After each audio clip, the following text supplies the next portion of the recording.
Hey everybody, hey Miss Cert. I decided to start this finance sort of daily show. This is the debut episode. Basically, what I'm planning to do is discuss some general market news and then jump into some specific sort of stocks, technical indicators, um, news sentiment, and we're going to be using Byte AI market analysis to do that. Okay, so let's just dive in, shall we? So I have on my show notes here. First, let's discuss our first news headline from the Wall Street Journal. Dow hits new record on US China trade deal hopes. Let me get that on here on the screen.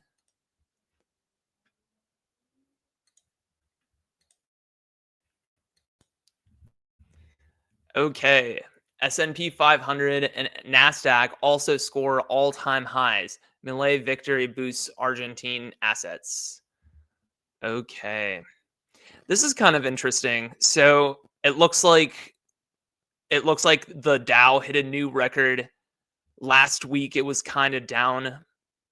There was some news regarding the September job numbers. Apparently, it totaled around 204K in planned hires in the month of September. And so I saw this a few days ago, and um, yeah, well, it turns out that it's the lowest since 2009, like the lowest job growth since 2009, basically the Great Recession, which is kind of interesting. So I think the Dow was kind of lower on that news, but now it hit an all-time hit, and I think it's because obviously we have President Trump in Asia right now, and he's doing this East Asia tour. And so basically, so he's on a multi-day tour, and seems like yesterday he was just in Malaysia, uh, signed a deal with um, basically the Malaysian president. Um, $70 billion invested in the US over the next decade. So that's kind of interesting. Fits a pattern that we've been seeing since the beginning of 2025. We have Apple, we have, um, TSMC, we have all these companies and these countries like Saudi Arabia investing, tens and hundreds of billions of dollars into the US over a time period. So it definitely falls in that pattern. Very nice. And seems like there was a rare earths deal that was signed as well, which is interesting because obviously Trump has been kind of pressuring China, who has sort of cornered the market with rare earths and their access to rare earths, their ability to refine the rare earths. Because the truth is, the U.S. has some rare earths as well, but the problem is the regulations regarding refinement, which, as we know, in China is a little bit more relaxed, and they're able to refine at a much larger rate, greater rate than the U.S. So there's that as well to keep in mind. Yeah, so Malaysia deal signed. He President Trump is also going to Japan today to meet with their new Prime Minister Sanai Takaichi. I'm not sure if I'm saying that right. Who was newly appointed on October 22nd, just last Wednesday, and she's the first female Prime Minister of Japan. So that's very interesting. It should be a fun time, probably signing deals. So we'll have to see about that, but that news should come out later today. Yeah, and then later on, um, there's also a deal. Well, potentially a deal, but there's a meeting scheduled with President Xi Jinping of China, and that's scheduled for October 30th in South Korea. So that should be interesting. So We were already talking about some of the talking about Earths, right? The U.S. and China have been in contention on that. Um, so hopefully there will be a deal, but we'll have to see, because of course we want rare earths for our chips in the U.S., our computer chips, and so. But also, what's interesting is that we have soybeans on the table. Now, what's funny is personally, I don't really like soybeans. I try not to have a lot of soy, and not to go off on a tangent, but just to sort of put a button in this just about soy real quick. Well, soy turns out has a lot of like um, sort of this like fake estrogen in it, and it's actually not very good for especially men. But even for women, but anyway, so not to go off about soy, but yeah, I try to avoid tofu actually. Um, but yeah, so there is the topic of soybeans that are on the table between President Xi Jinping and President Trump.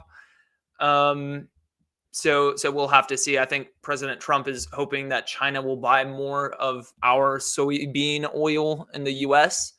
But it seems like China is also sort of on top of their soybean and their soybean oil production. So we'll have to see about that. And then, of course, we have tech controls in terms of um, what chips and what like graphics cards that the U.S. can and would sell to China. So yeah, so that also should be interesting. We'll have to see about that, but generally an air de-escalation. So that should be good for the world stage. We want de-escalation. So yeah, so that sort of seems to be why the Wall Street has rallied today. It's a new record. Um, we also have an FOMC meeting on Wednesday, which is kind of interesting. So yeah, I have that right here. Rate cut. So this is by the Wall Street Journal again. Rate cut, all but a sure thing. Reactions to the CPI data. So yeah, so it goes into it here in the article. But basically, right now we're at 4% to 4.25% interest. So that's what the interest rate is right now. And it's actually expected that Jerome Powell will cut that by 25 basis points, down to 3.75% to 4%. So that should be cool. Should definitely ease things a little bit. It seems like that, I mean, to me, because we had talked about before with sort of the planned hires in September, the 204K figure we were discussing in the beginning, and that being quite low. It seems to me that the Fed would be incentivized to do a rate cut, but they may just hold. So it's hard to say. So I do plan on this being sort of a strictly a finance show, but um, not to get into politics, but we'll have to see if politics play a role at all. Maybe it does, maybe it doesn't. But we're all certainly waiting on that cut on Wednesday. But we'll have to see about that. So I think that's gonna do it for today's general headlines. Yeah, so we'll have to. I'll kind of think about. I'll probably I might watch this sort of after it's uploaded. I think it's streaming right now, and then I'll keep the recordings up there.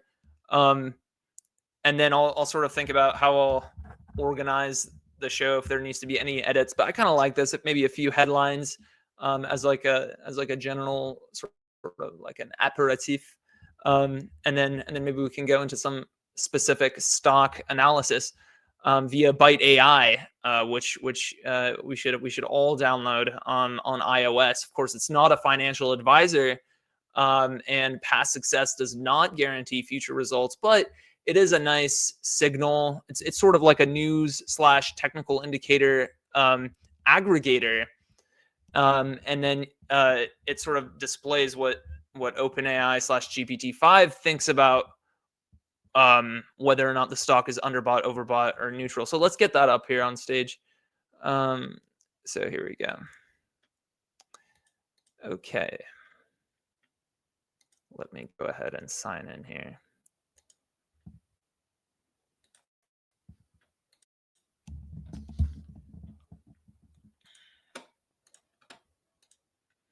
Alrighty.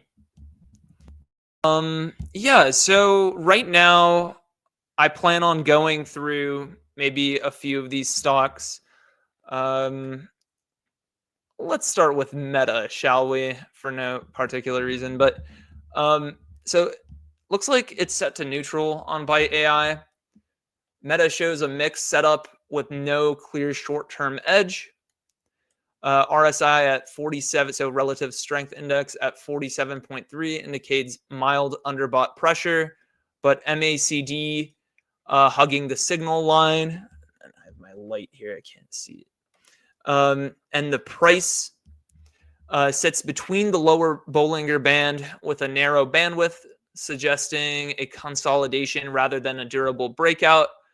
Okay, yeah, all right. So I guess I won't like sit here and read the whole thing, but okay, let's see what's going on with the technical indicators. Okay, so the stock price is within the Bollinger Bands, as we saw in like the general summary. RSI is like just below the baseline, so it's kind of leaning underbought. Okay, MACD is almost the same as the signal curve. Yeah, so to me, just reading this, I don't even need to see the neutral sort of stamp on it. It seems pretty neutral. It's not very far below the baseline RSA, which is 50. It's only at like 47.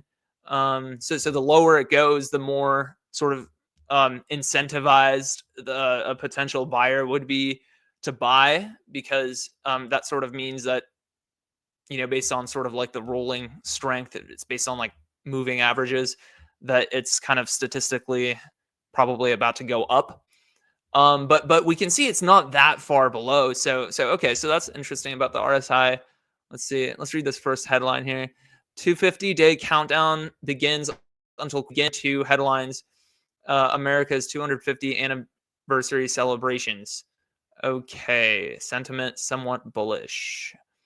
Should you buy Meta stock before big investor update? Okay, sentiment bearish. That's kind of interesting. Okay, and then I should probably add. So you can do this on iOS. You can you can click the link and then read. I think I'm going to do that for the next shows. So before tomorrow's show, what I'm going to do is I'm going to add basically a link click here so we can dive into it. I think that'd be nice. ICS crowns 2025 World Chili Champions in Indianapolis. Sentiment bullish. Okay. Meet the newest artificial intelligence stock in Dow Jones. It has soared 268%, and it's still a buy right now, according to Wall Street. Sentiment somewhat bullish. Okay, yeah. So some of these are a little bit general-ish, but the way it's being filtered right now, it's supposed to have a little bit of relevance to the stock we're looking at right now, Meta. So yeah, if we were able to click in it, I'm sure there would be a connection, and then if not, that'll be fixed by tomorrow. Okay, let's look at some of these recent trades. I'm just gonna let this load, and then maybe I'll read the rest of this. The stock has been modestly positive today and over the week, but the overall trend remains range-bound. News sentiment is cautiously optimistic due to AI monetization progress and an upcoming investor update. Yeah, so we saw that. Yet regulatory headwinds and bearish views keep upside capped in their near term. Oh, okay. So given the lack of decisive catalyst and the mean reversion potential, a neutral stance preserves capital while awaiting a clear trigger. Okay, a close above the mid Bollinger Band with volume and MACD confirmation, or a dip to the mid Bollinger Band that offers a defined entry point for a scoped position. Okay, yeah, that's kind of interesting. So I guess, oh, this is kind of interesting. I suppose in the last 2 weeks we've had a few sort of public sells. I think these, um, I, I guess, board members and other people involved with Meta. I think you're allowed. I have to double check this, but I think you're allowed to buy and sell as long as it's on like a regular interval. Yeah, I may have to double check that later.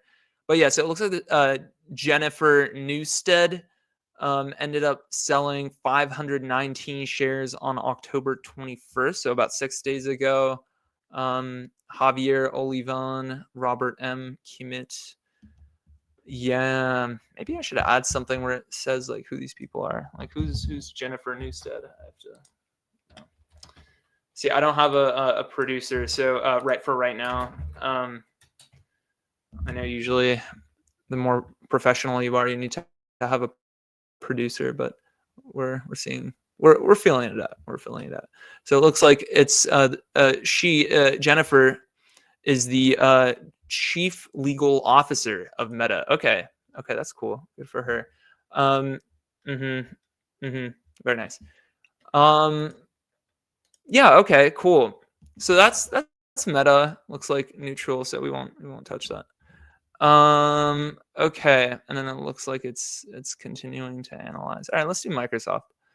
Okay, so Microsoft is showing underbought characteristics.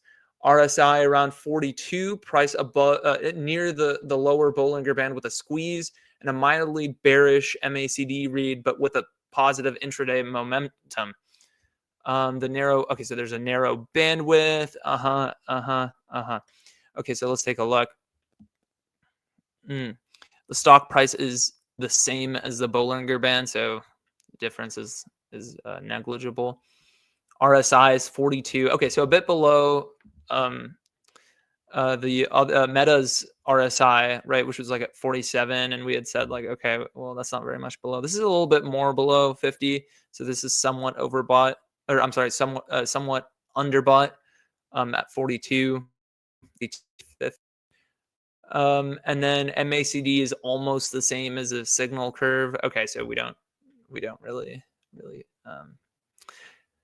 we won't take that as a signal if they're about the same. I am kind of interested why GPT-5 thought it was underbought based on this. Maybe it has to do with the new sentiment. GameStop, okay, stock is rising Monday. What's going on? Okay. From cool CPI to hot momentum, Wall Street finds its groove again. Okay, so we were talking about this in the general phase here when we were reading some of the headlines. Jim Cramer's top 10 things to watch in the stock market today. Let's see. So the new sentiment, so I'm reading here. The new sentiment is neutral with a mild AI momentum tilt and macro optimism, which supports a constructive near-term path, but without a strong catalyst. Given these mixed signals, a cautious long-term exposure aiming to capture a mean reversion rebound could improve short-term performance while preserving risk controls. Consider volume confirmed entries before sizing up. Okay, underbought. Okay, so let me jump to Robinhood here. I put $1,000 into here, and just for this purpose, and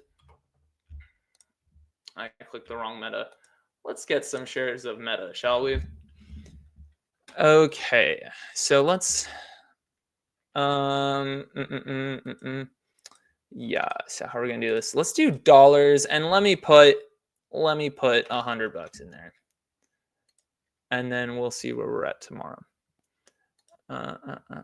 Okay, nice. And then again, not financial advice. This is just me doing this. I'm not a financial advisor. Yeah, do not take this as financial advice. Okay. Okay. All right, let's do one more. I want to do Tesla, and let's take a look. Looks like it's neutral.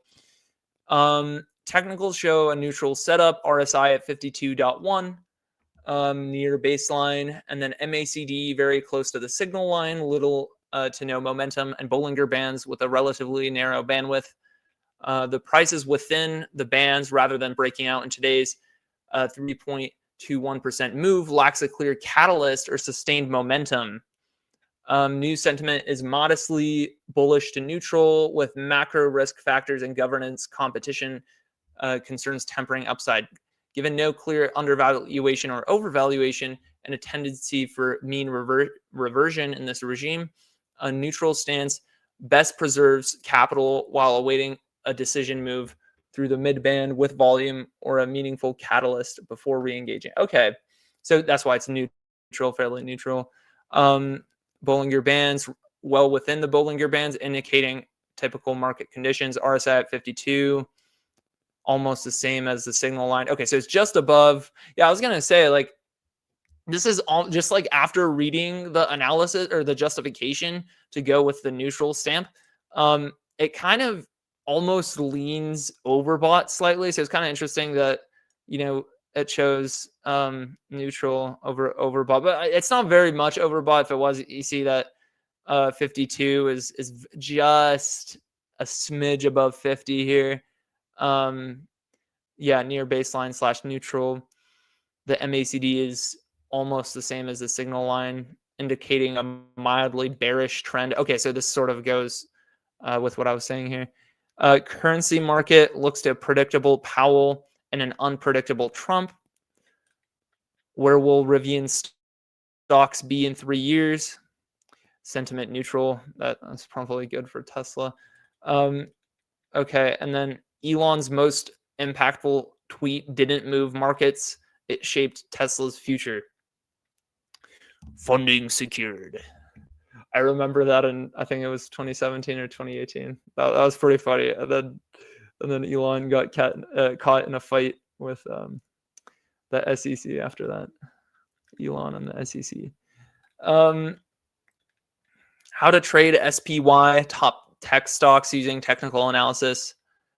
2 charts that show why Tesla is still in trouble. Oh no. Two big highlights from Tesla's Q3 earnings call. Yeah. Well, what's funny is I think they had some good deliveries actually in Q3, but I think revenue declined, which was kind of unfortunate. I have to double check the numbers on that, but I think those were the directions, and I was thinking like, oh, that's, yeah, kind of interesting. So I think the stocks or Tesla kind of fell on that, and that was like last week or the week before. Okay. I think we can probably leave it there. Let me get this off the stage.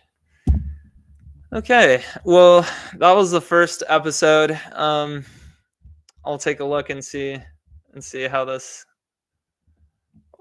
is, and maybe I can reorganize a few things. Maybe I'll jump in the code. Make sure to download Byte AI Market Analysis. It's available as an iOS app, as well as a web app, and it's a lot of fun. So yeah, so it ended here. Peace.